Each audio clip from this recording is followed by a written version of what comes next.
one. Are we on? Okay. Good morning, everyone. It's December 16th of 2021, and this is the MES board meeting, the last one for this calendar year. And calling it to order, I see here and have seen on the screen all of the members of the board. Thank you all for being here, and we are ready to proceed. I think the first thing that we're going to do is to deal with the RSM presentation. For those who aren't aware of it, this is something that has arisen in this year. The government sent some things to us to do, and one of them is to get set and sent to the basic people in Annapolis.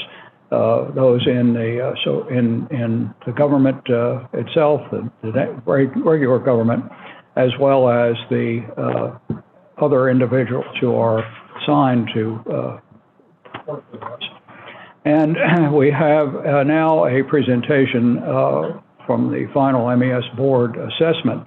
I think we have someone here. Yes, Steve Mermelstein from RSM is here today, remotely. And by law, this must be sent to the General Assembly by the end of the year, the 31st. So we have had a long time to deal with this and talk to the people at RSM. RSM have made some indications about what they see as the assessments. So we will now ask them to tell us what they said. Great, and thank you all very much. This is Steve Mermelstein from RSM, as mentioned. Can you hear me okay? Yes, Yes, sir. Excellent, great. Well, I think I know you guys are moving the slides for me, so I appreciate that. So yes, we're just going to give an overview, essentially present our executive summary today. We're excited to get to this point. Very pleased. Many thanks to those of you who participated. We're appreciative to do so. So we'll jump right in terms of our executive summary. We'll move on to that slide 3. Thank you.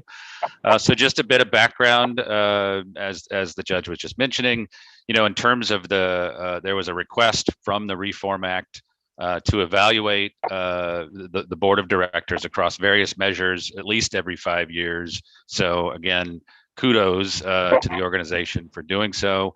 At RSM, we do provide this service regularly to help boards just really think about continuous improvement. And it's always good. We always recommend that boards at least annually, maybe at least every other year in general, we just feel as a leading practice to step back and evaluate your own performance. So we appreciate being engaged, and again, today are happy to present the results of our analysis. Essentially, just a little more about that background. We certainly understood a number of members are fairly new to the board, so that was we had to make sure we understood that as we did the assessment. On the right side of this page, as we talk about the items to be addressed, we were specifically looking at the structure of the board. We were trying to understand, and again, as we met with you, the dynamics and the functioning of the board in a number of areas, and then ultimately the board's role in the services strategy, the financial reporting processes, the board's role in monitoring the services, policies, strategies, etc., the role in advising the service, the role of the chair, and ultimately just any other key matters related to that. Next slide, please. Overall, our approach follows some basics. We make sure we get some background information. We were provided various documentation to be able to begin our discovery. We just use essentially 3 phases. In that discovery, we're using that documentation. We also started to meet with a number of you.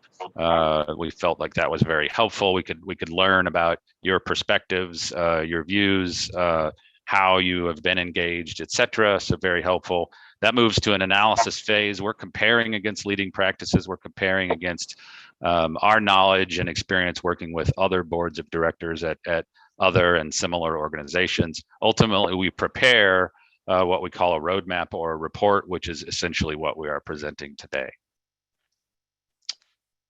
Next, we build this around the RSM Governance Framework. So in terms of, as I mentioned before, high-performing boards want to focus, and really high-performing organizations, but want to focus on this idea of continuous improvement across a number of different areas. So we evaluate strategy, innovation, and future vision, board capabilities and structure, accountability, engagement of members, ultimately those policies, procedures, how the board communicates internally, externally, and then performance monitoring, not only of themselves, but also how the board oversees the organization. On slide 6, we just wanted to thank the number of participants that worked with us through this process. Again, we had great chance to get to know you, get to know the organization. That was very helpful for us just to have those different perspectives and get to see some of the diversity of the organization, et cetera. So again, thanks to those who participated. And now we'll move to slide 7 and we'll jump right in. So some of the summary observations in terms of what we found. We noted really good transparency in general in terms of observing. As we had a chance to see previous board meetings, we attended some of the committee meetings. Again, we got to understand, we asked board members, do they feel like they're receiving the information that they want to receive? Is it timely? Is it effective? Does it help make decisions? If they have further questions, is there access to service members as needed? We saw a lot of that. So again, we appreciate seeing the transparency. In terms of the meeting structure and the conversation, again, we got to observe, understand those perspectives. We do believe that the structure that you have, just as we're doing today, does provide and foster positive engagement. Additionally, the information distributed is well suited for members to make decisions. And we mentioned just a minute ago, there's as needed, board members felt comfortable asking for further information. So also good there. In terms of the changes made in accordance with the Reform Act, essentially this board design, the way you've set it up today, there is a segregation that perhaps didn't exist as much in the past, but today we do see that again, as you've got a number of new members who are separate from the organization, but are learning every day more and more about it. That does create that natural segregation of roles and responsibilities between board versus service management. We certainly observed that the strategic priority has been focused lately, again, with the new members, et cetera. Obviously, even this particular engagement, a lot of focus on meeting the requirements of the Reform Act. That's been a heavy focus as of now. And ultimately, we will have, and I'll cover here in just another few minutes, a few opportunities for improvement. We note that there were no major concerns. On slide 8, I will just get into our recommendations. They are sorted by essentially each of the areas of our framework. So beginning with strategy, innovation, and future vision. We've got a few examples. Certainly we encourage, and we know you've been doing this, opportunity to continue to increase either in person or virtually, just getting the different directors, visibility to work sites, to facilities, to see projects, to interact with the staff. That just helps the board members get more understanding. And over time, again, since some of you are newer, really all of you are generally newer. It's not like there's been a long tenure of years and years. With that in mind, the more members can observe, the more they can start to develop questions, the more they can learn, then they're just better educated about the organization. Certainly, there's been that focus on the Reform Act. So from a strategic standpoint, we understand as you conclude a number of those activities here towards the end of the year, then there will be more focus on short-term, longer-term, bigger picture strategies, getting beyond just more of these activities that have been just, again, a significant focus to have to meet those needs. Also, as you move forward, you can continue to learn about the organization and learn about those key enterprise level risks. of everyday operations. So more about critical project tracking, really understanding the whole project portfolio, what learning, making sure the board is aware of where management's attention is at any given time. Safety concerns, sales pipeline, essentially, maybe other environmental matters, certainly being aware of cybersecurity. It needs to be part of everyone's role. Learning more about support function operations. So just again, that continuous learning is very helpful. Under board capabilities and structure, we did mention to formally develop a charter along with bylaws for the board and all of the committees, really by end of 2022 is a reasonable period of time. Part of that is we're not suggesting any changes to the structure, but just to define that. It'll help in the future if you were to evaluate board function again. It'll help outline more of those directives, and there'll be an ability to compare against the activities and again those bylaws, how the board would be operating on a regular basis. You could essentially create a compliance view against those bylaws. So that was the recommendation there. And then we didn't really recommend, again, it's not an overly large board in number of members, so it's a little bit challenging to continue to make subcommittees, to add subcommittees. So we didn't recommend necessarily adding any. We felt that if there's any topics that fall out of the scope of the committees today, again, you can always formulate ad hoc committees as it makes sense, but otherwise they could just be dealt with at the board level. In terms of accountability, just develop that formalized, an onboarding approach. There is an onboarding today, but formalize that. Have a formal orientation, standardized set of materials. It'll just help the process go forward as you ultimately onboard new members in the future. Part of that should be just make sure there's a cyber awareness training. Again, that's just critical in all organizations, and it really we've seen it elsewhere from time to time. Sometimes that doesn't make it all the way to the board, and frankly, they've got access to different things from time to time.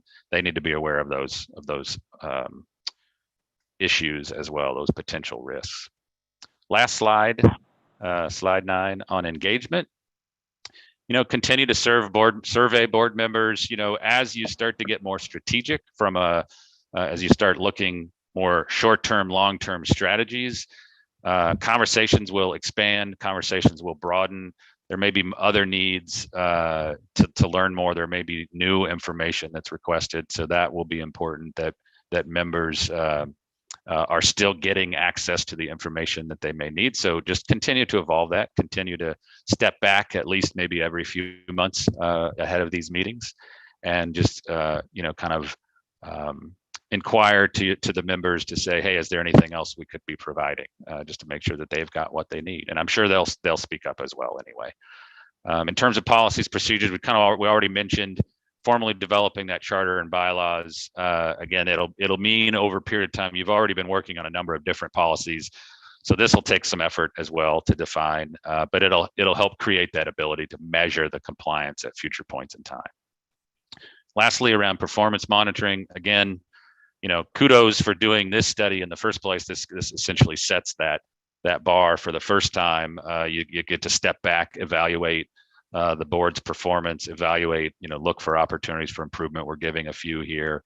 We recommend that at least annually. Just take a step back, ask, collectively how you're doing.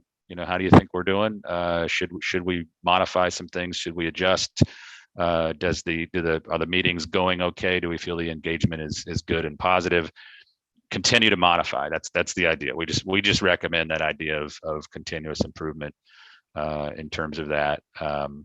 And then really, as those conversations continue to shift, we've already addressed these areas, but a number of spots that, again, at any given point, and we observed certainly that different service teams do get to present to the board. So from time to time across these areas, project tracking, safety, human resources, you've obviously already got the committee for that. Number of these areas, those presentations just help members continue to get educated and will continue to serve and allow them and enable them to serve the service well. So that's really the conclusion of our recommendations in summary. I'll pause for any questions. If any members of the board have anything they wish to ask or comment upon? Hearing none, I'll say something. Well, I've done that before. I think that in the short period of time you had to put all this together, because we were not able to get it started, we had to make sure we had RFPs, we had everything done. And in a short period of time that has taken between when you started and when you've done, finished, I think it is just an excellent study that was made in all directions. So thank you very much. We appreciate it. And this will go down the General Assembly to the governor's office, and I think everybody else who lives in Annapolis will get it, and it on time, which is close to miraculous, but not completely. So thank you very much. Anything else, sir? Nothing here. Very much appreciated. Great to meet you all. Thank you. Thank you, Steve. Same here. All right. Our next matter is from the managing directors, and let's see here, Tim Barr. Mr. Barr, sir, you have the floor. Pam told me to stand here, so I'll That's be fine. obedient. In football, if someone gets injured and has to leave the game, they have a saying, next man up. And what it simply means is whoever qualified for that position needs to step up and do the job, right? Jason Foreman is a part of a 3-person team that operates 14 water and wastewater facilities in our eastern region. One day, Jason came to work, and he found out that the rest of his team was on injured reserve. So you see, Jason was not only the next man up, he was the only man up. And he rose to the occasion. He stepped up, operated those 14 facilities for over a week without any permit violations, which is key to my business. And he did an excellent job. Well, how did he do it? He did it through overtime, working holidays, and rescheduling previously scheduled time off. Jason, thank you for your commitment to MES, and thank you for inspiring us. Yeah,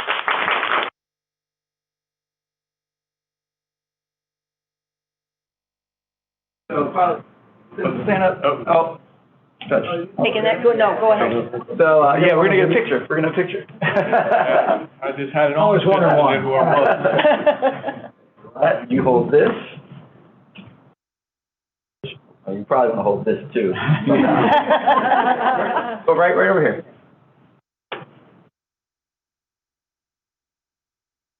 Didn't have to sit down, Mr. Barr, but whatever. Thank you so much. That was yummy. Thank you, Dr.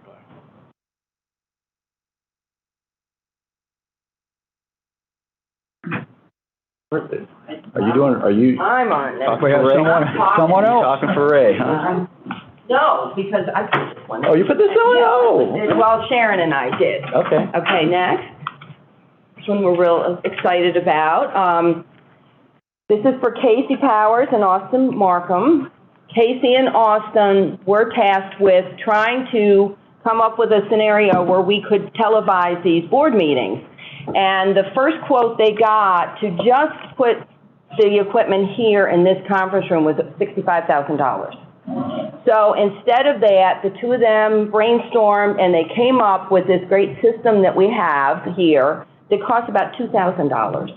And they have since come up with another mobile unit like this that we've used upstairs, and they've also equipped our conference room up in the executive area and saved us an awful lot of money. And this is the way these guys work all the time. They work really hard, they do a lot for us, and so we just want to appreciate them for what they do.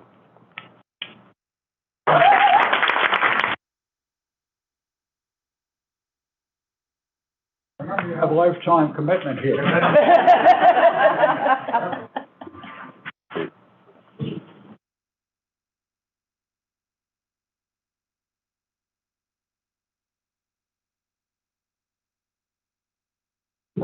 The camera's over there.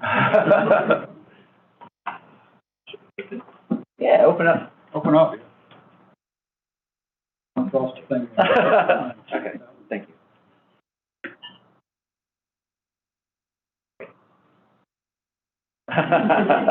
Thanks a lot. Thank you.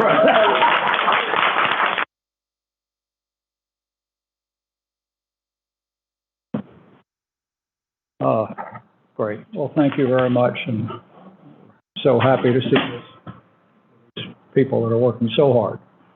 Thank you. Okay, next item is to the approval of the minutes of November. These have been sent to all the board. Once again, let's make it clear that under Robert's rules, there are no longer have to be is a specific vote.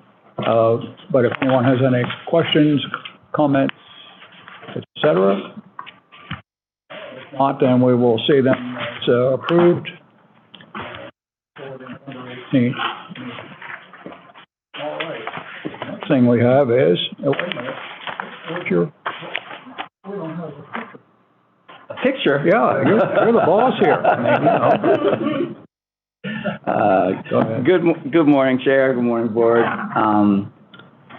Next slide. So this month, during the period of the expense report, I had no expenses. Deputy Director Furketic had one expense of $460. There was a hotel expense associated with her participation in the Chesapeake Water Environment Association Conference, which she is a leader in, TRICON. Next slide.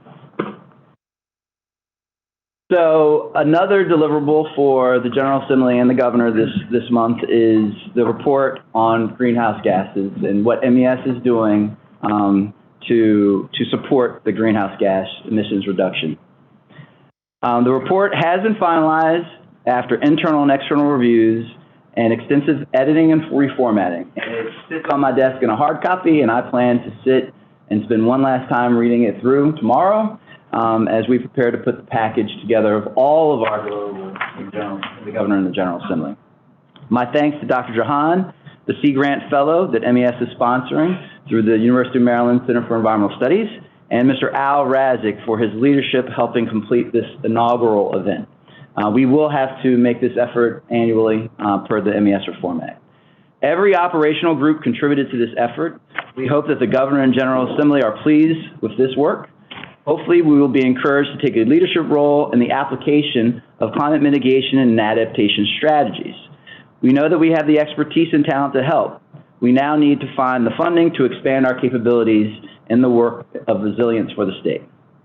Again, I would like to highlight our interest in work in composting yard and food waste, materials recovery facilities, pyrolysis gasification to produce carbon negative biochar, our work with Bioenergy DevCo for anaerobic digestion, not only for renewable natural gas, but possibly green hydrogen, living shorelines, wetland mitigation, work with the Charles County Resilience Authority, and hopefully the newly established or almost established resilience authorities in Anne Arundel County and Montgomery County, and our exploration of algal treatment of wastewater. There are many real-world projects that are taking place now, and I continue to hope that this report is viewed as an opening for MES to expand work in this space. Next slide. All right, any questions on the GGRA report? Excellent. So, in the past 3 weeks, I did not perform any direct site visits. However, there was an extensive trip to Western Maryland to have lunch and break bread with our furthest away board member, and it was very pleasant. And we got to see a great construction site piping underneath Deep Creek Lake, transporting what was the water? Or wastewater? It was more water, right? Both drinking water and wastewater. So we had a nice visit with Mr. Witt and met with his county leadership and hope to always be supportive of Garrett County work. We also, Mr. Tosi, Governor Fair's chief, and I did also visit Allegheny and Washington County and had representation from several towns, and follow-up emails have led to some possible work in the town of Smithsburg, at least for MES to put in a scope when they have more work to take place. So other highlights, oh, I'm sorry, there was a site visit. We did visit BWI, several board members attended with us, I apologize. It was a great visit. I learned a lot more, you know, underneath the airport, just like any developed area, there's water and wastewater, but under an airport, you also have de-icing fluid. And so MES is responsible for treatment of propylene glycol and the management of the propylene glycol and support the entire physical plant of the airport. I did not understand, you know, an airport is a small town in essence, and it is plumbed underneath everywhere, and we had a great visit. Again, I think the board members that were present learned a lot, as I did, and even, is that called the back of Coleman's head? Yes. And the AAG was his hair. I think I'm the only one of you who flies airplanes, and I didn't get a chance to get there. I had, something came up, and I had to stay back. But anyway, we'll go again. And you know, as mentioned in the RSM report, I find them worthwhile. I'm sure all the board members that get a chance, when you've been to some of the sites so far, you learn more than just our presentations here at the board meetings and reports you read. So we will continue. One other highlight that I'd like to mention on the site visits, on my activity, is that there was a lot of time talking with Montgomery County about their plans for the future. County Executive Elrich did talk about the closure in the future of their incinerator in Montgomery County, the Covanta managed facility, and we look forward to helping any way we can with food waste, which would reduce their what they would possibly send to a landfill by 30%, and also just the strategies of how they move forward into the future without the incinerator. Next slide.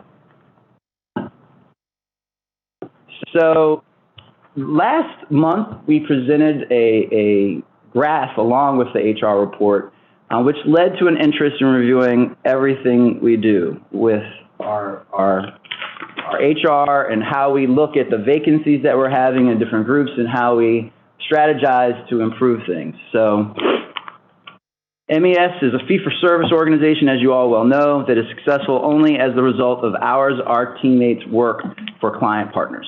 It is critical that we have a strong understanding of our changes in our positions. So over the last 4 weeks, we dove deep into that. We focused on active positions, vacancies, and total positions. I learned two important facts during this research.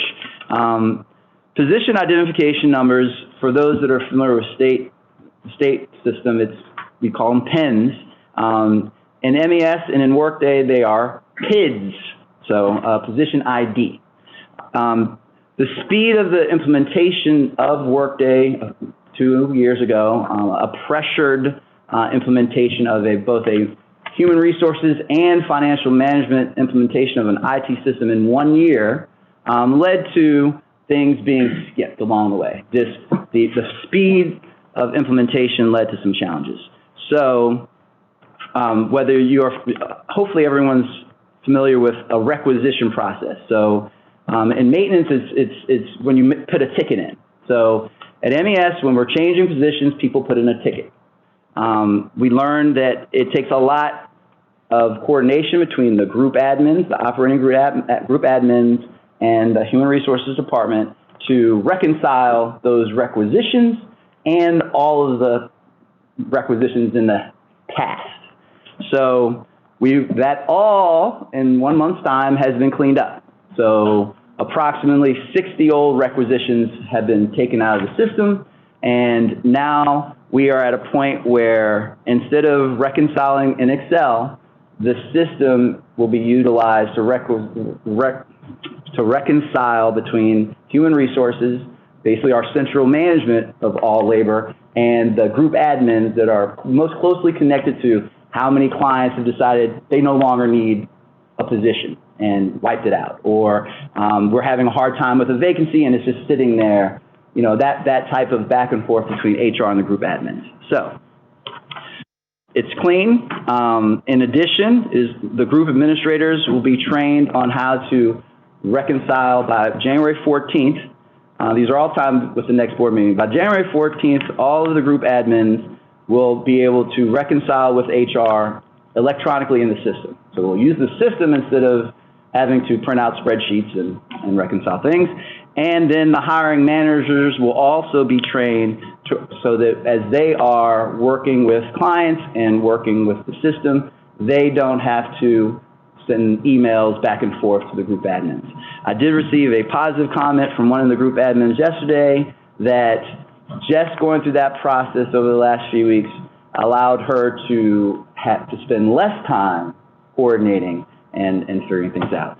So when you see the report today, you will see a cleaned up version, and without getting the internal auditor involved, an audited version between HR and all of the group admins. I hope that's clear. I feel it's very important because the next thing is we have, 19 vacancies in water, wastewater. Primarily, they are operators in training. So we're going to dive into that. I've talked to Mr. Barr about it. We're going to look into where they are, how long they've been vacant, and what decisions are being made, and what can we do to improve it. And the other group is Environmental Operations Group, has 32 vacancies. The other Tim, Mr. Ford, is laserly focused on that. And we've also started with the executive office. I've directed a couple of them staff members in the executive office to reach out to every vocational school in the state of Maryland and to plan to attend every college career fair in the state of Maryland. And every one of us that get pinged and learn of when someone is looking for a job, we want to convince college-educated folks come in and learn the lowest rank job that we have. It might be at Poplar Island being a laborer, but even though you have a college degree, that will lead into you being an environmental specialist. So we got to convince millennials to take advantage of those opportunities and hopefully bring them along as they grow into management. So so we are currently at, so one kudos to give Mr. Ford some credit. Even though he has the highest vacancy rate, he has also had the most growth over the last 12 months. His total positions have grown from 256 to 272, by far the largest operational group of the organization. And I know that his leadership is a key to that growth.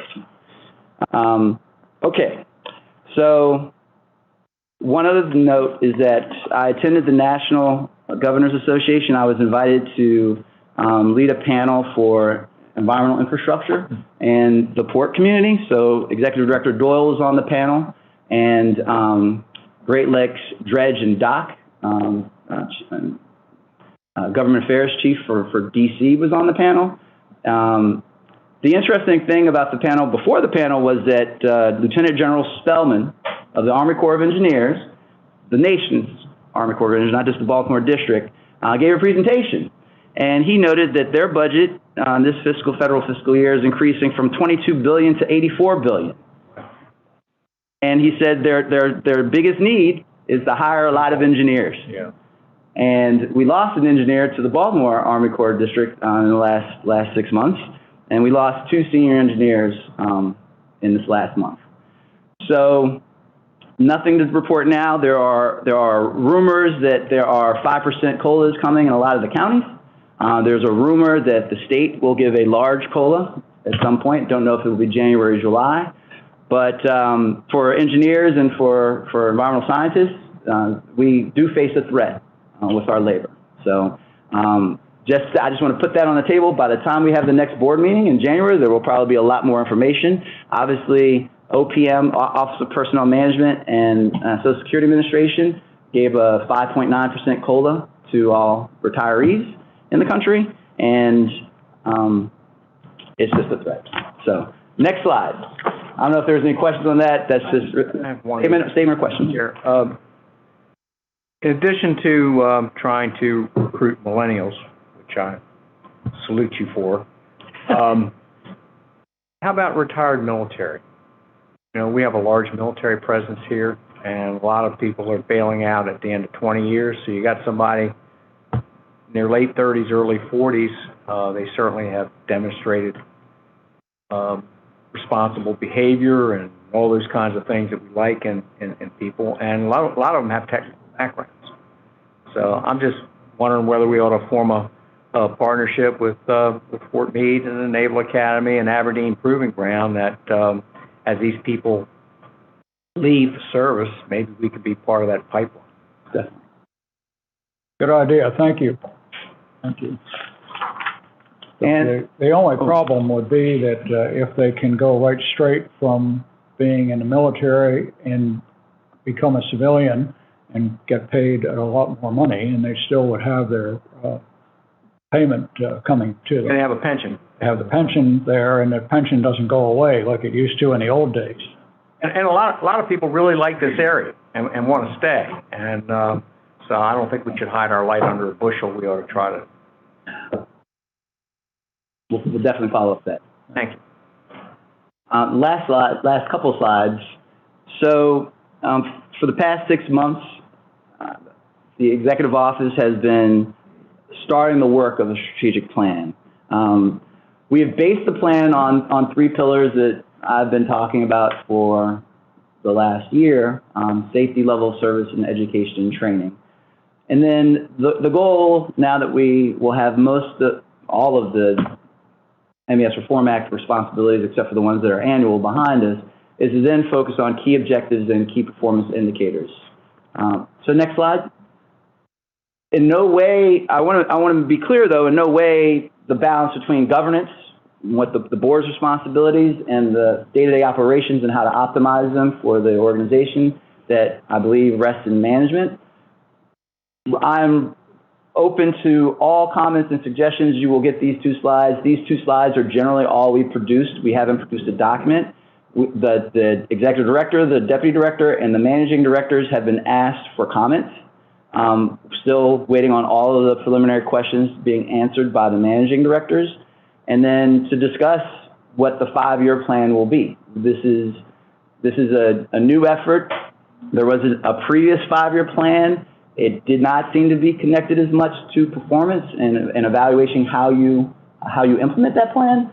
So looking for input from the board over the next month, and possibly whether we have a one-day retreat for the board and get a facilitator and really dive into all of the business operations of the agency and where there is the potential for growth. So, but we have the goal of having a completed strategic plan by the end of this fiscal year that can guide the agency long-term, as Steve mentioned, to be the long-term guide. Now, we also can step back and look at 1-year implementations of that 5-year plan and how we go about that. But I look forward to feedback from the board, exactly what your visions are of how we can move forward and what your preferences would be on the governance aspects of that strategic plan.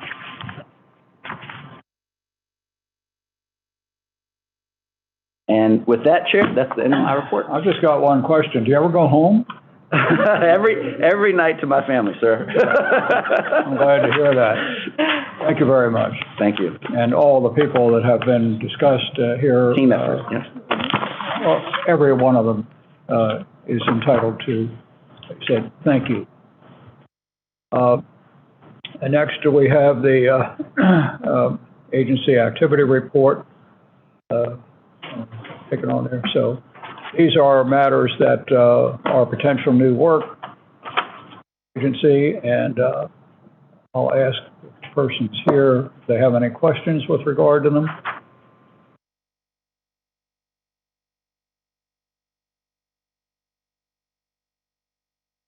The question I've got is the $5 million. Can you explain just what that?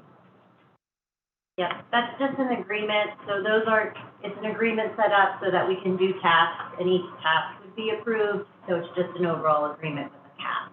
Okay. and MDEM, the new acronym for? Emergency Emergency I'm sorry to stop you. Emergency management. So, what was the last time, Secretary Hill? It was, they used to, just emergency management, but. MEMA, it was MEMA, Yeah, It was, yeah, MEMA. So they dropped the, yeah. Okay, just, seemed to be a little high compared to the other things out there. So Yeah, it's an you umbrella. see that it's you know, there, yeah, umbrella. within.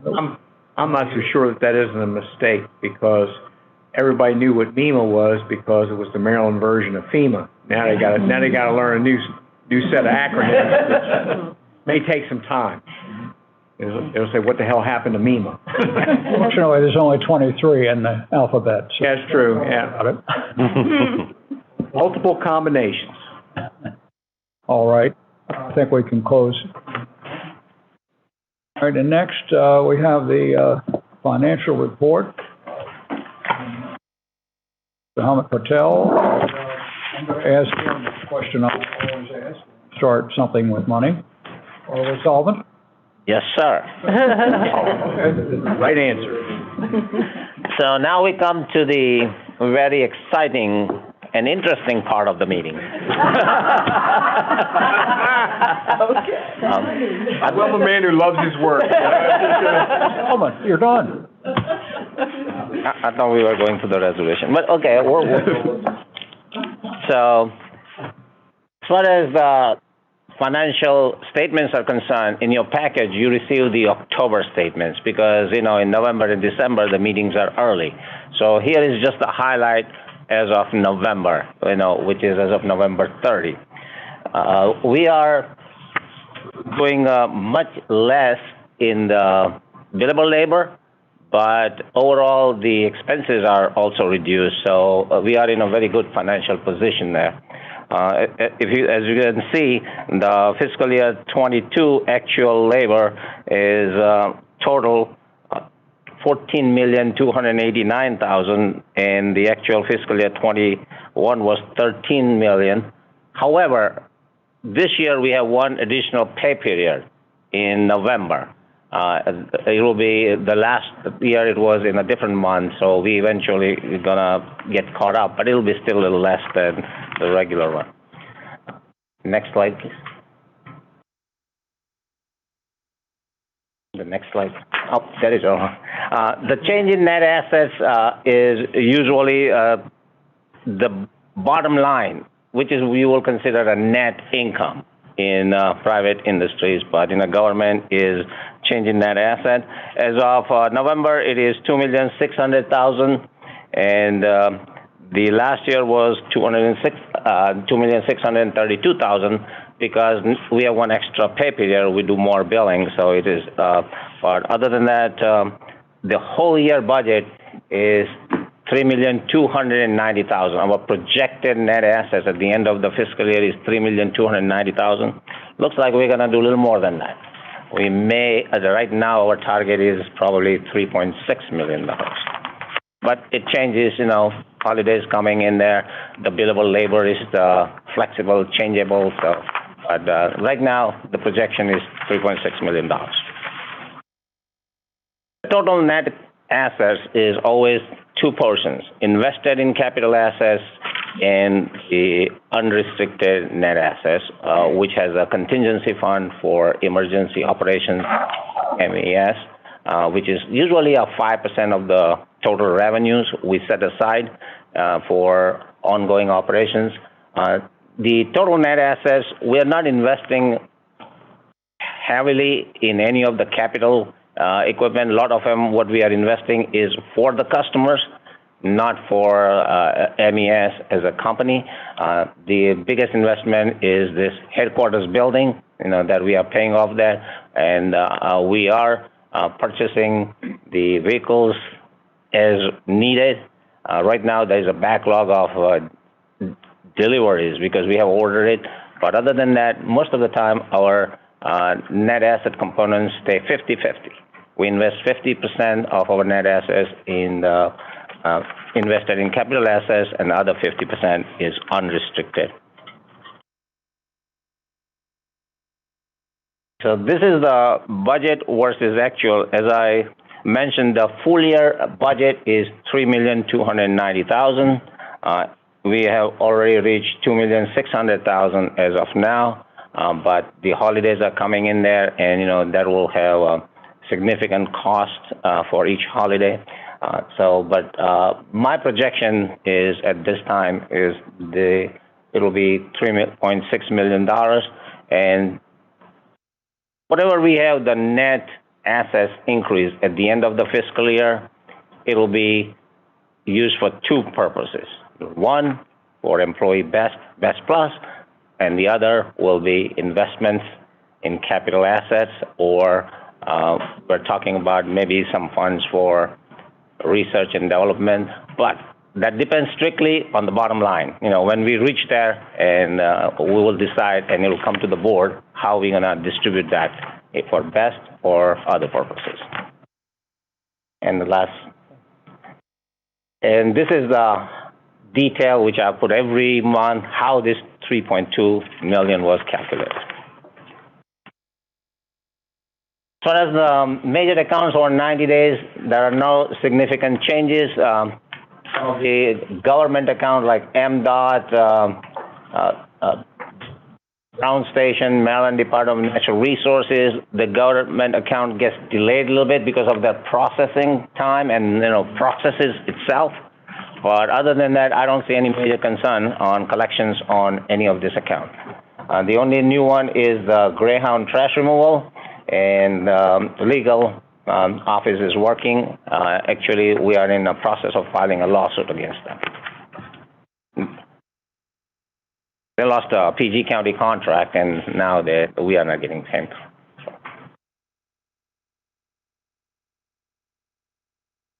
So, Sean, you want to start on this, or should I?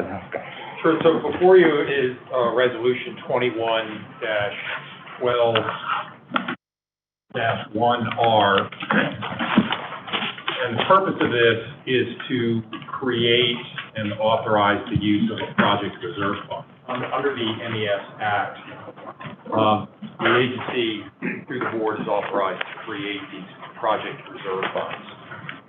In this particular case, the funds that will go into, the money that will go into this fund will derive from unspent funds that are made available to MES through the operation of its state projects, what the agency calls its reimbursable funds.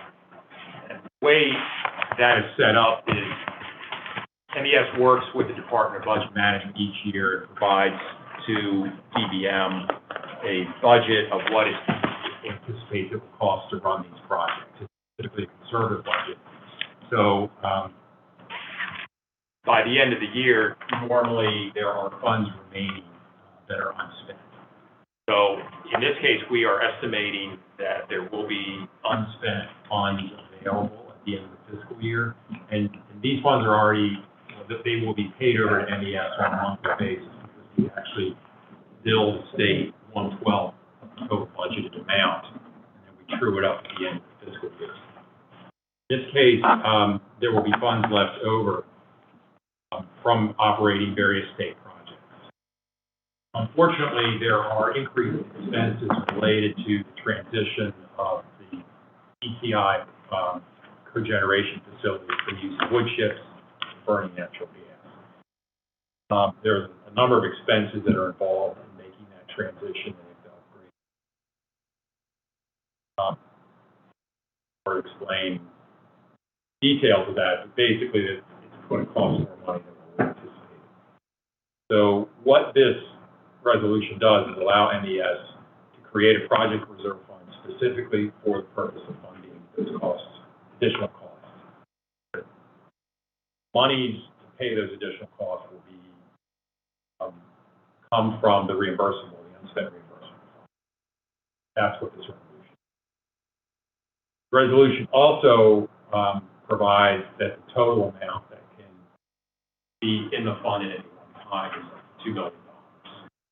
So at this time, we're anticipating, I think it's going to be about $6 million available fiscal year. There may be additional money needed next fiscal year that we would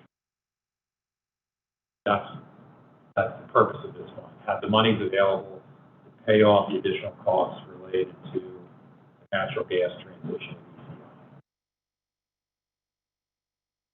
Is this just to prevent the reversion of those reimbursable funds and capture them so that they can be used for this purpose? And to identify they can only be used For the ECI project? Got it. Understood. Thanks. So, all these projects, a number of different projects ongoing related to the conversion of that. These are 30-year-old boilers that had to be upgraded and renovated to be able to burn natural gas. They can burn oil and wood now. And so the various, we have several of those projects. One of them is the conversion of the boilers themselves and the equipment purchases related to the conversion. And then another project separate from that was taking the gas at the public right-of-way and then bringing it on-site and to the cogen facility and then to the institution itself. And the institution had a number of propane burning equipment as well that they wanted to convert. So the overall cost of that rose dramatically over the years. A number of factors, COVID was one of them, supply chain issues was another. Unexpected, it's a remote area, so even though you can come up with a fairly decent bid estimate, you're at the mercy of the market when you bid it. And because of where it is, it tends to be a premium there. It's hard to predict down in Princess Anne.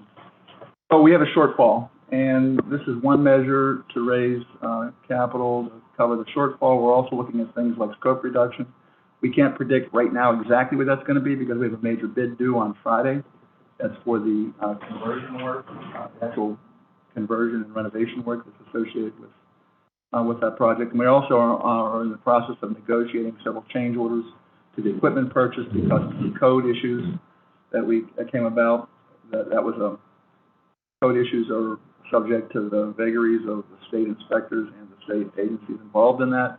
Again, hard to predict, and we've gotten that past that, but we know now what we have to do to meet the code requirements for the equipment itself. Long story short, still work in progress. We'll have a firmer number Friday, but we do have a shortfall, and this is one way to get to it. Point out, the resolution provides that this fund will have a sunset provision. So if the monies, whatever monies are left at the end of June 30th, 2024, will be reverted back to the state. They didn't do this, it would be a capital project.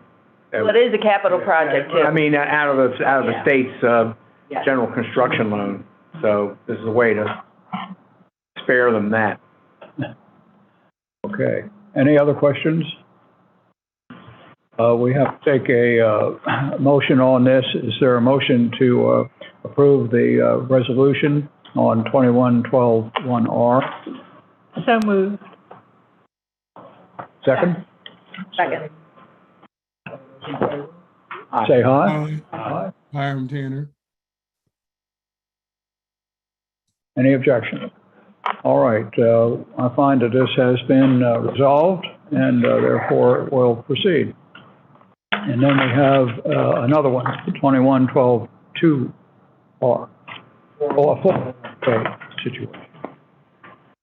So we are operating the Vanguard 401k plan for all the employees of MES. The employees who are in the state pension system, there were about 30 to start with. Now we are down to about 10 or 11. They stay in the state pension system. But a majority of the employees are in the 401k plan, which is managed by Vanguard. And at present, we are matching 3%. So even if the employees do not contribute anything, the employer contribution is automatically 3%. After that, as you see in the table, we have for every 1% employee contribution, the employer matching contribution is 0.5% to the maximum of employer matching contribution of 6%. This plan needs to be restated and approved by IRS every 6 years. So this year is the 6th year, so we are renewing that plan, which is, there are no changes in the plan, how we have been operating for at least 20 years, I know, but our procedures, our contributions were not exactly compliant to the plan that was existing. So we are making this resolution, and I'm going to go through what we are changing in the plan. Just on the document, the operations is the same. So just to make it compliant with the IRS requirements. So we'll go through that, and there are certain, like here, 6 or 7 items that I noticed that we should make it more compliant. So if you go here with post-severance compensation, we are always including the accrued leave payout when the employee leaves for a matching contribution from the employer. But that is a 157-page document that Vanguard submits to IRS, which is for all the employers they manage. There is another 57-page document which allows you the elections. So only those, what we call adoption agreement allows you the elections, but the 157 is a standard. So these are the elections we have chose in that adoption agreement. Post-severance compensation, we have always included, and we will have an employer contribution for accrued leave. As far as the matching contribution formula, as you saw on the table below, before, it is 3% automatic and maximum 6%. We are changing that to discretionary match. That way, every time a board approves it and we want to change the matching contribution, we do not have to file this big amendment to IRS. It will definitely come to the board first anytime we change. We have no intention of changing this 6% right now, but that gives you flexibility instead of just locking that to 6%. Also, it allows you to say if you, MES is doing very good, and instead of paying employees extra cash, if you want to add a one-time 250 contribution to their retirement plan, you can do that. So that's why we are going to discretionary match, where now IRS is not involved at all. It is just board approves it, we tell the Vanguard, we modify the plan. So that's another change we made to the document only, but we are doing everything the way it is. Section 6B3, contribution eligible for matching contribution. So right now the IRS limit is for under 50, everybody 19,500. Over 50, you get another 6,500 to max $26,000. And we are always matching the employer contribution for that over 5,000 and the extra 5,000 that over 50 are contributing. We are just making sure it is included in the new plan document. Limits on matching contribution. So before it was all specified, this table, 3%, 1%, all that. Since we went to discretionary match, that table is no longer required. So we are just checking that box. They say this table is no longer required. And the last is period for determining matching contribution. Some of the employees are reaching the max contribution, but they may reach in October, they may reach in November, December. And we are always truing up at the end of the last pay period. Payroll calculates that and true up. And we are always doing, but the way the previous plan was checkmarked, it did not allow for true up. Okay, so we have been doing it, but so now we are matching. So this document that we are restating the plan is exactly what we are doing right now. Is just we are putting on the paper, says here what we are doing.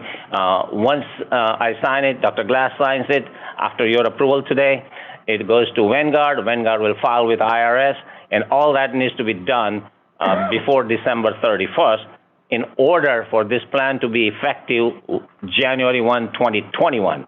So that way, we are in compliance one additional year. 22. No, 21. 21. Oh, It goes wow. back, as long as I sign before December 31, it goes back to 1/1/21. And yes, that's a good part. And another thing is that since we were not in compliance, we were doing the right thing, but our document that was filed with IRS 6 years ago and even 12 years ago was not in compliance, we will have to go and file the amendment with the IRS.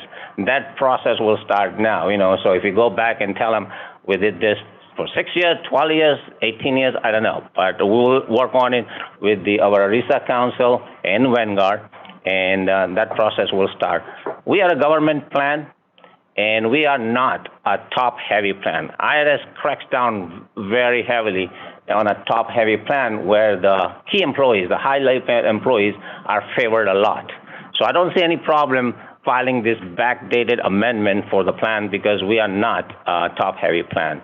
But that process will happen next. But the good part of it is if I sign it and send it to Vanguard before 12/31/21, we don't have to file that amendment for this year because we'll be compliant.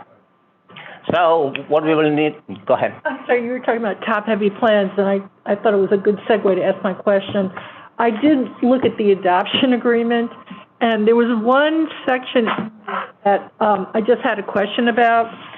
I see Sean maybe flipping over. It's on page 14.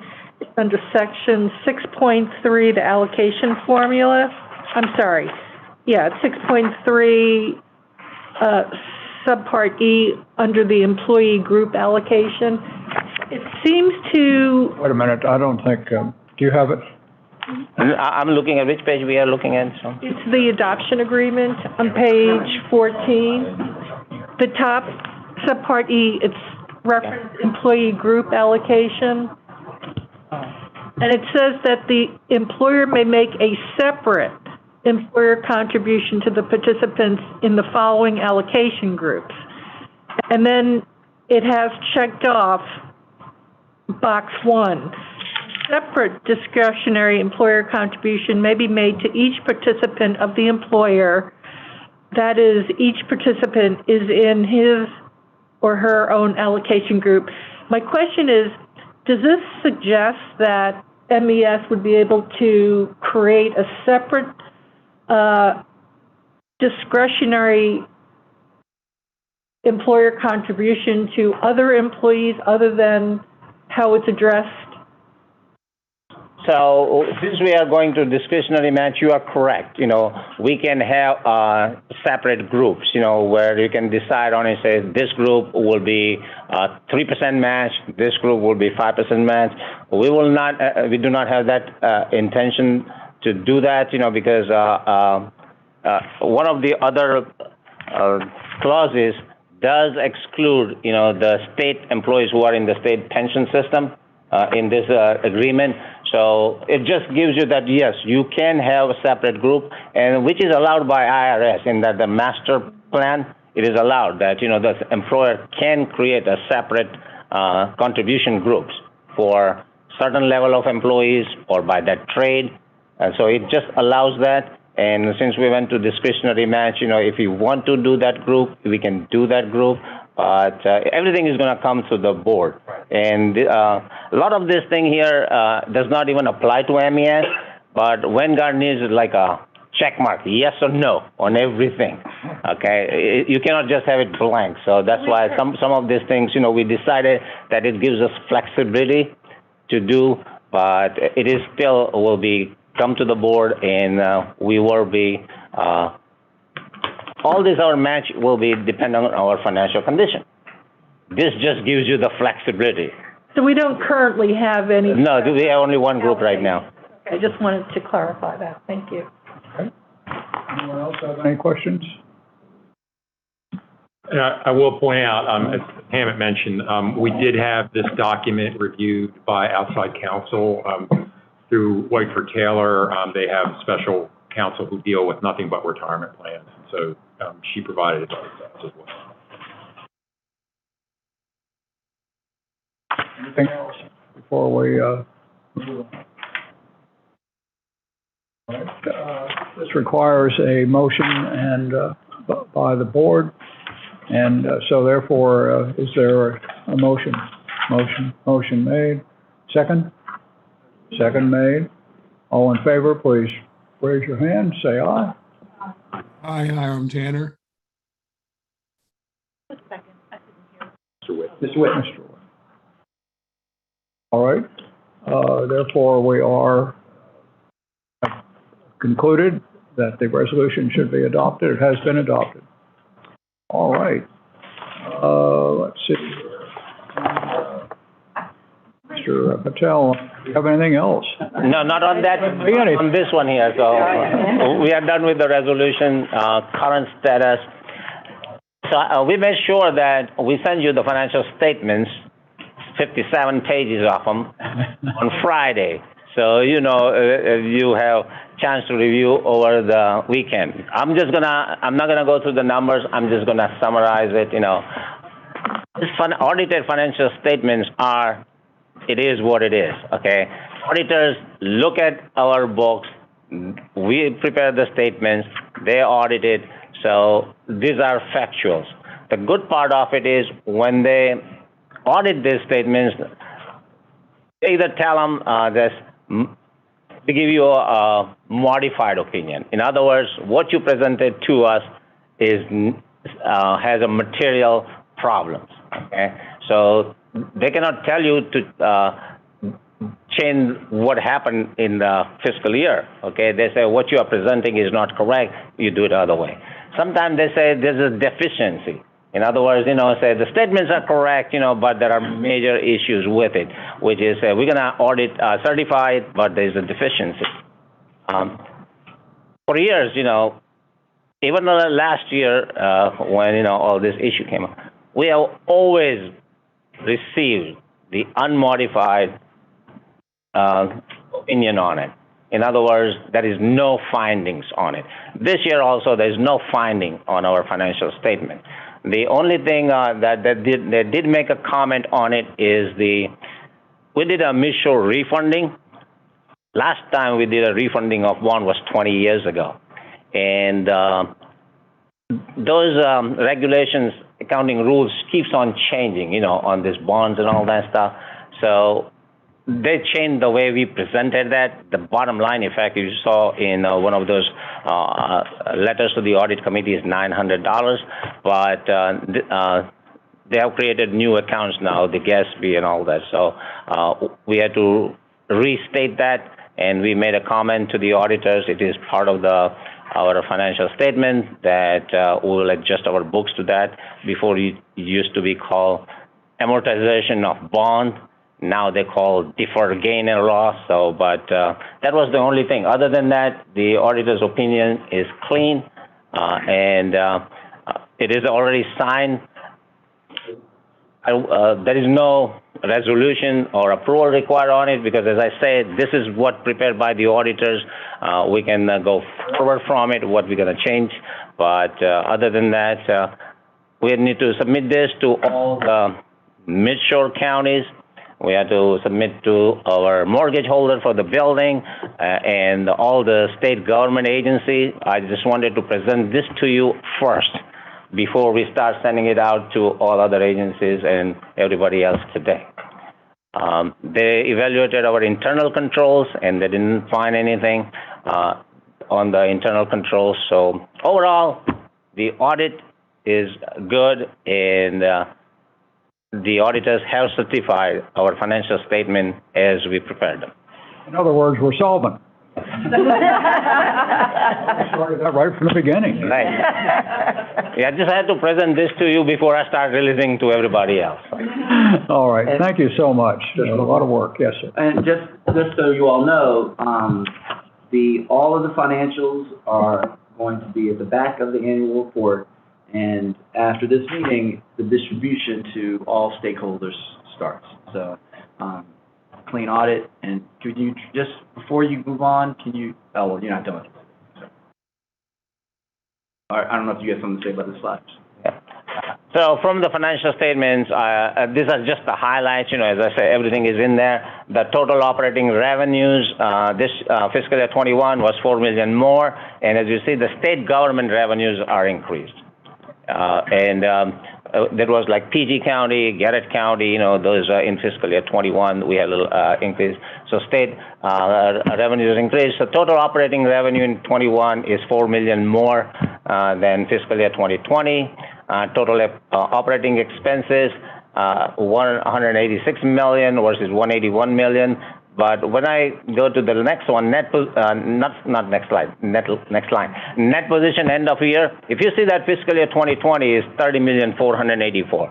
Fiscal year 21 is $30,484,000. The reason being that we are not trying to increase our net assets, as I know, because either we're gonna give it for best plus awards, or we're gonna invest in capital assets. But our intention is not to increase the net assets at the end of and we have indicated that to our budget analysts also, that, our intention is not to keep on increasing.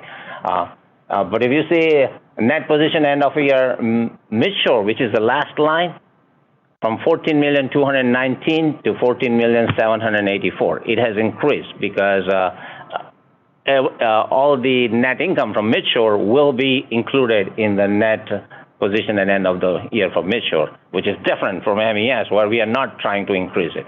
We'll adjust the overhead rates, we'll adjust our overhead expenses, but we are not increasing net assets in MES. And net investment in capital assets, in fiscal year 2020 for MES was $15,926,000, is $14,891,000. That may fluctuate depending on our need of capital assets, the vehicles, and we are working on getting a solar chargers installed. About 12 of them. It's just our contract is with BG, then Exelon, and then some private company owns this solar canopies, and it's kind of hard to go through that and get a deal. But our intention is to, we can get the grants and all that, but since they own, we cannot get the state grants and all. The canopy, which has 12 stations on the right-hand side of the building, they'll be all converted to solar charging station. The first plan is to have the boxes installed, and we'll buy the charging station itself as needed. But the infrastructure will be built. And that is one of the major capital expenditures I have in my mind. We are working on it, but other than that, just replacing the trucks and our vehicles, that's all we have. I got just one thing. Have you gotten any indication of what might be coming our way in conjunction with this infrastructure situation that's coming out from the boss, the big guy, $1 trillion? Yeah. I'll take a shot at it. The state budget hasn't dropped yet, so that is on deck. The success of the Conowingo project, just that, it might receive funding. The counties and the state agencies, they're in the middle of planning all of that, staging it over the next 5 years. There are large, there's a lot of language for climate change and resiliency and water and wastewater in both the American Rescue Plan and the infrastructure bill. And transportation, whenever transportation is going to get a large sum, that will come to MES in a piece of it at some point. Obviously, the Army Corps expressing their budget, that's going to lead to more support for the Mid-Bay and might accelerate that. The loop, the Seagirt-Burke loop, which would allow post-Panamax ships to just come in and then go around instead of backing out. All these potential large capital projects might be pushed forward, but no one's done the planning yet. And one of the questions I think that might go together with this is there could be some money that allows us to be able to pay a little bit more money for people that are our major players. Perhaps raise that a little bit so that they were able to keep them. I hope that can happen. Have to see. Okay. You have an OPEB slide there, or? Yes. So the state employees receive the health insurance, when they retire, just like what they are getting while they are employees. Of course, they have to pay their share of the premium. MES has post-employment benefit plan, which is tiered based on years of service and then, how much they get maximum per year based on the number of years they have served. That plan is managed by PNC Investments. So as you can see, the net position for fiscal year 2020 was $4.3 million. Net position for fiscal year 2021 is $5,600,000. We do contribute every year, so $541,000 was our contribution. For this plan, the PNC Investments managed that. The stock market was great last year, and we made a good money. Unfortunately, for our money, I'm restricted to invest in only federal government-backed securities, and we hardly make any money. But, for this one, we did good. So now we have $5.6 million for post-retirement benefits for employees.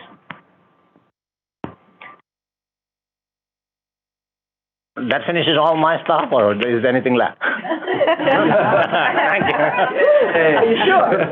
Are you sure? You're excused. All right, where are we next? Let's see. It's human resources. What? Slide report, based on some of the comments that Dr. Glass said earlier. We now have initiated our position control system in Workday.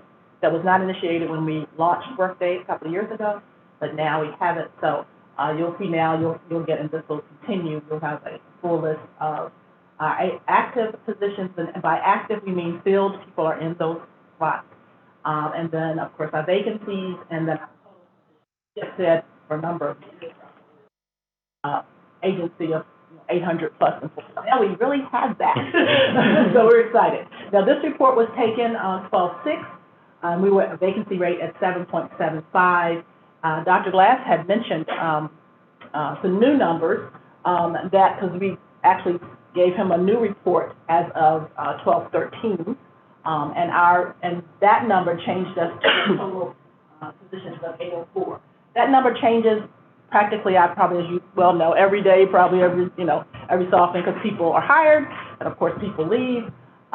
So it's always a snapshot. And moving forward with our position control, every other week, I think we every payday we will have a snapshot. The payday prior to the board meeting will be what is presented to the board. So that's a start day and a finish day forever.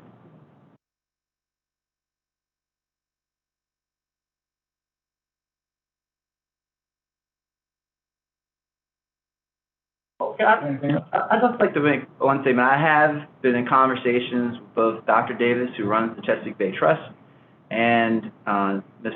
Magruder, that runs the Maryland Clean Energy Center.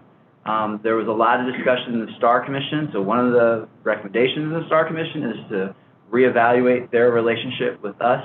I just want to report to the board my conversations with them went well, and that I am signing off on their timesheets, and I am reviewing their workload, although there is they report to separate boards. So that all still needs to be worked out. Maybe the General Assembly will provide some clarification, but I want you all to know that now at least is having interaction and staying in touch and seeing what they do. There is oversight of their activities since they are inside of our Workday financial management system, and they are our employees. Good ideas. Thank you. And we have one resolution for your consideration, 21-12-3R. And it's basically authorizing this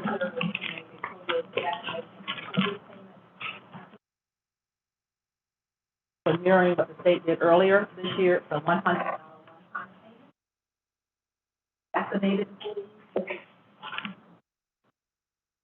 And they have to, of course, give us proof of full vaccination or prove an exemption.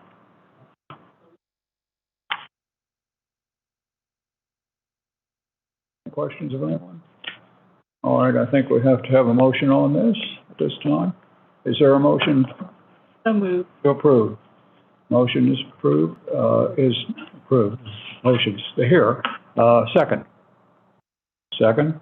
All right. All in favor, please raise your hand. State. Aye. Hi, Hiram Tanner. Thank you. None. Therefore, it has been approved and is in progress right now. Thank you. Anything else, Ms. White? That is all for now, for the second exciting part of the board meeting today. Okay. Next, we have Ms. Crosby. Ms. Crosby? Here. Here, you see how you're gonna get. Pick a picture. In fact, it'll be a movie. Okay. Thank you. Good morning, everyone. We have item 1. It is for the leaf grow bags. The contractor is Pro Ampa Holding LLC, formerly Trinity Packaging Company. This is the final option year for this contract.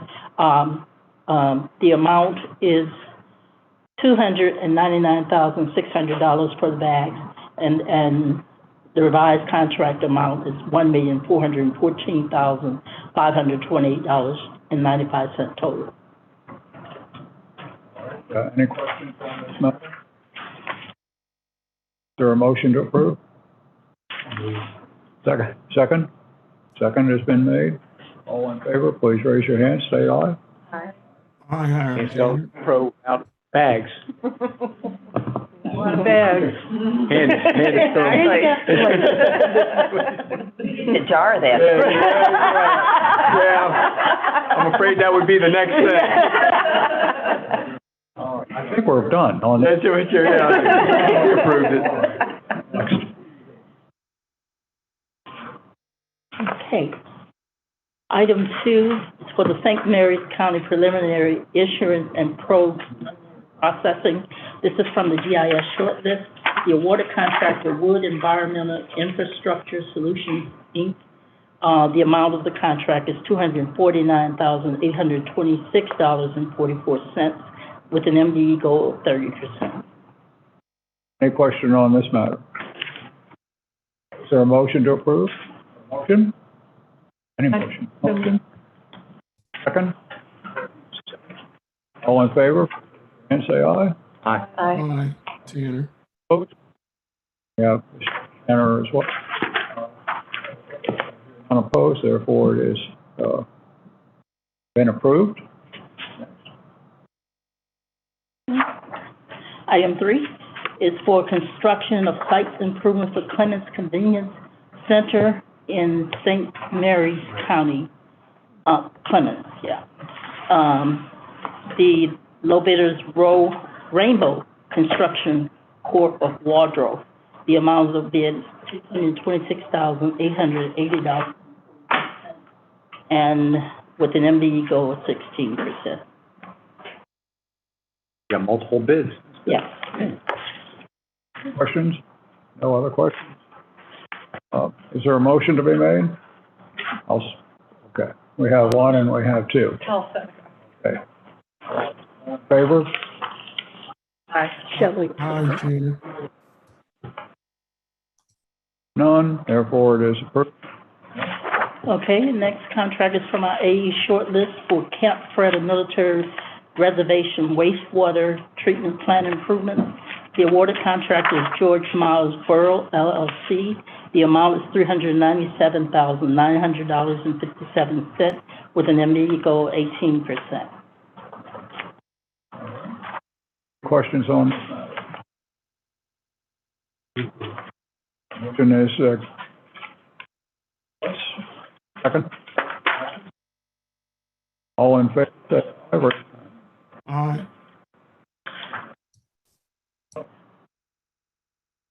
Objections? No objections, therefore it is approved.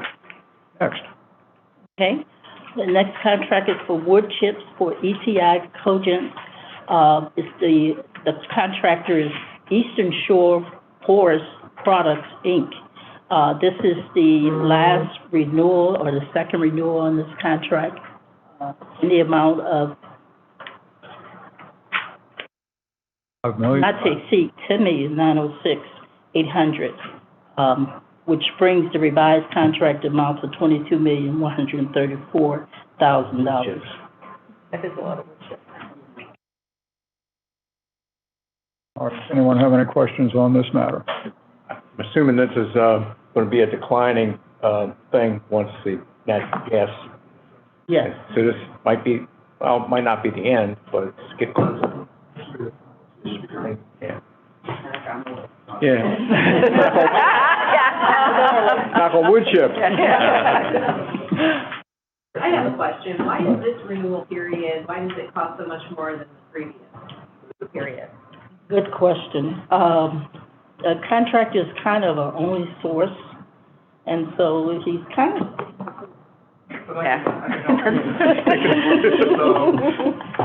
Originally, we were not going to renew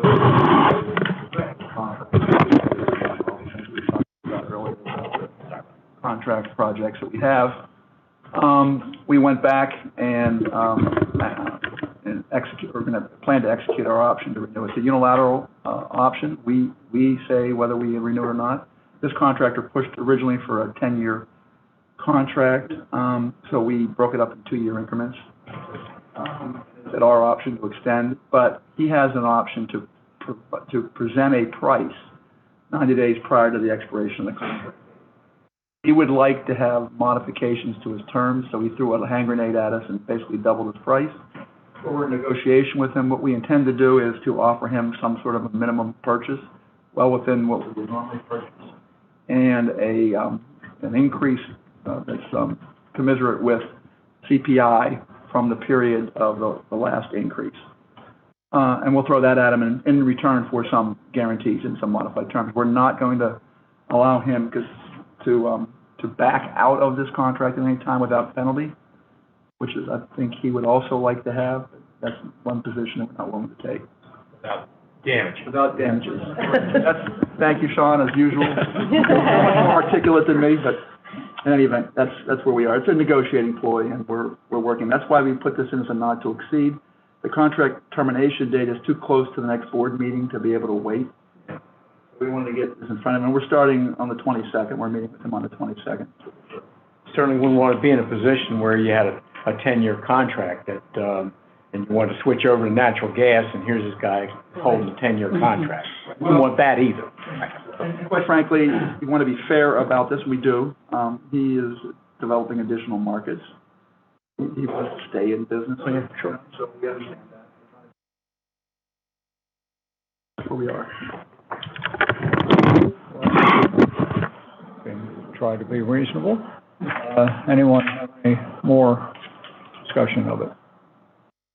All right, hearing no discussion. Is there a motion? Motion is moved. Second? Second. Say aye. Aye. Aye. Any opposed? None? Hearing none, the matter is approved. Next, ma'am. For the notification. That was the last one. Thank you. The lower ones, under 200. That.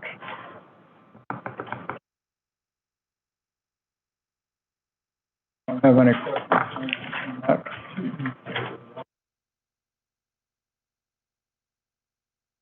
Do not require.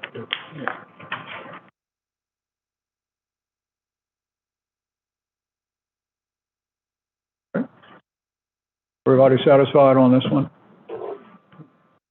Thank you very much. Thank you, Ms. Crosby. Appreciate that. Next matter, it's a legal report. Thank you. Counsel? So unlike Ms. White and Mr. Patel, my goal is to have the least memorable part of the board members. There are no significant changes in matters that I previously updated you on, and I'm anticipating that next month we'll have a more detailed update on several matters. I did want to offer, our support to the board. RSM had some suggestions and recommendations, and our office will be available to assist the board to the extent you want us to help prepare some of those materials. That's all I've got, Judge. That's the fastest thing any lawyer ever did in their lifetime. I'm not paid by the hour. Oh, okay. Or the word. Oh, the word would be here all night. Those 157-page documents. Exactly. There. Somebody made some money on that one, I can tell you. There you go. Okay. Thank you very much, Sean, as always. Well, I think we're close to the end of today's session. I have a small amount of personal privilege, and what I'll say is, it's just a terrific place of business. It's a terrific place for people that work, and they actually like what they're doing, which is wonderful. And also the members of the board, who are just absolutely terrific people who come from all over the state, and in addition to that, all over professions and other things that bring in a whole galaxy of people. And I think this is one of the things that RSM saw, and I think it's worked out very well. So I want to thank you all. Yes, sir. 1 point of new business, 2 points of new business. One is, new or old. With this meeting, the MES board and the MES executive team have met all the requirements of the Maryland Reform Act with the last 2 items that we discussed today, and I'd like to thank everyone on behalf of, with the chair for all of the hard work for the first 6 months of most of your tenure on the board, and proud to make sure that we will submit this under Mr. Witt's signature to the governor and the General Assembly long before the deadline. And added to that, I say hallelujah. Camp's over. It actually happened, yeah. You hired Second comment is just thanks to Treasurer Kopp for being on the board for 6 months. And thanks to Treasurer-elect Davis for joining the board. And we look forward to developing onboarding materials for him in the month of January. And he has expressed that he will be at our board meeting, so I look forward to seeing him here or virtually in January. And that's all.